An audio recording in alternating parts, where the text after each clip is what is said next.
She said, "I hear that monks are looking for shelter in many homes. Why don't you come and stay in my house?" Gautama said, "If she's inviting you with so much affection, you must go stay there." Then people saw, "See, he's gone." Gautama, the Buddha, with a large group of his disciples who was continuously traveling, made a rule that during the monsoon season, those 2.5 months, you can stay in the same place. The rule for the sannyasis or the monks who were with him is you should never stay in any place for more than 2 days. Normally, the monks were sheltered in many homes. So this rule he passed, more than 2 nights you don't stay in one house because it will be too much of a burden for the host. They are housing 10 people, you don't stay there for a month. 2 days, it should have been 1 day. 2, because you have walked a long distance and come, bit of recovery time.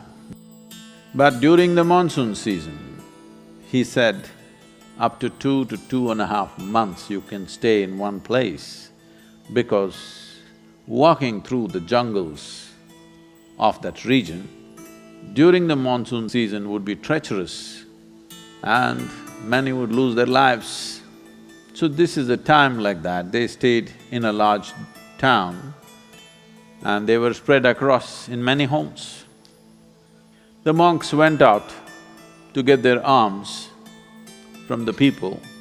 Ananda or Ananda Tirtha, as he was known, who happened to be Gautama's elder brother before his monkhood, went out and there was a courtesan or a prostitute in the town. She gave him alms, looked at him, a handsome young man, tall and straight. She said, "I hear that monks are looking for shelter in many homes. Why don't you come and stay in my house?" Ananda said, "I have no issue, but I must ask the Buddha as to where I should stay." Then she became really taunting. She said, "Oh, you're going to ask your guru? Go and ask him, let's see what he says." So Ananda brought what he had collected for the day. Gautama was sitting, he came and placed it at his feet and everybody is supposed to find food and shelter wherever they go. Ananda asked, "Like this lady is inviting me, can I stay there?" Gautama said, "If she's inviting you with so much affection, you must go stay there." The townspeople who were sitting here, they said, "What? A monk is going to go and stay in a prostitute's home? This is it."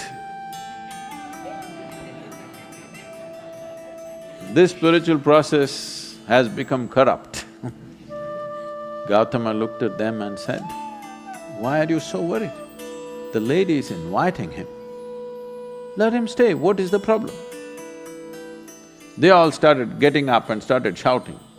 He said, "Wait, I am on this path because I see this is the most powerful way to live. Now you're telling me her ways are more powerful than my ways.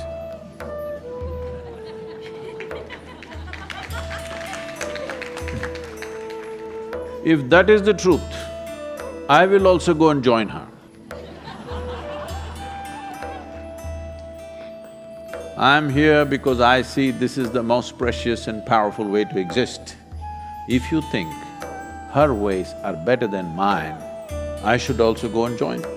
Because if you're a true seeker, that's how it should be. If you found something much higher, you go for that." Then people shouted and many of them, of course, leave. Then Ananda went and stayed with her. Monsoon time, because of rains, it gets cold.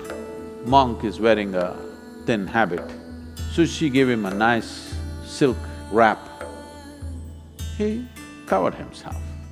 Then people saw, "See, he's gone."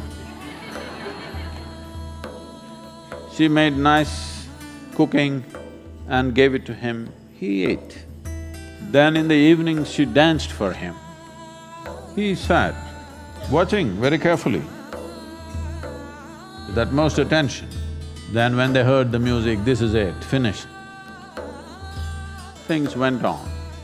When the time was up, when the rain stopped, when it's time to move, Ananda came to Gautama along with a female monk.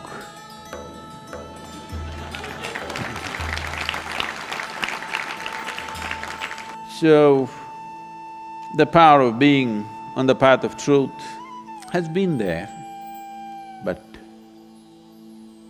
has been many times at its height, but never got mainstreamed. I see that today, because of our ability to communicate, because of the tools of technology, the natural longing, the innate longing in a human being to find truth, this is not a thought thing. This is not something that been taught to people that you must seek truth. It is natural for human intelligence to seek what is highest. If you are given an option, any human being, given an option, either to be here or there, he will always say, I want to be there. Right now he may be caught up here, but aspiration is to go to whatever is the highest. It is just that we have to show him that there are better highs than getting drunk, there are better highs than drugs, there are better highs than being caught up in social drama, there are better highs than being better than someone else. We just have to show it to him, we have to make him understand there is a better high. Forever, many sages, saints, yogis, gurus have been doing this, but as I said, they were gentle people. They didn't have a voice like me.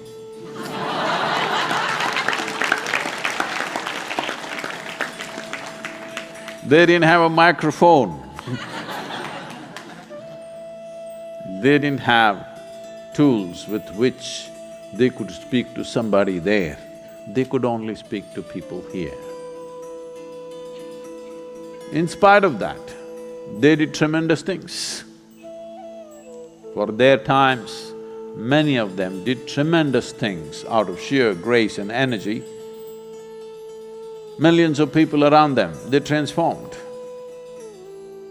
Millions of people around them, they put them on the path of truth, on the power of truth. But the time has come where our ability to communicate is such, we can make truth slip through every door. We can make truth knock on everybody's minds and hearts.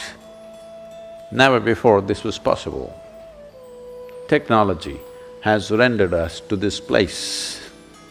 I feel this is the best age ever to make truth mainstream, to be truthful, to aspire for truth, to seek truth, the main force on the planet, because we have tools that nobody ever had.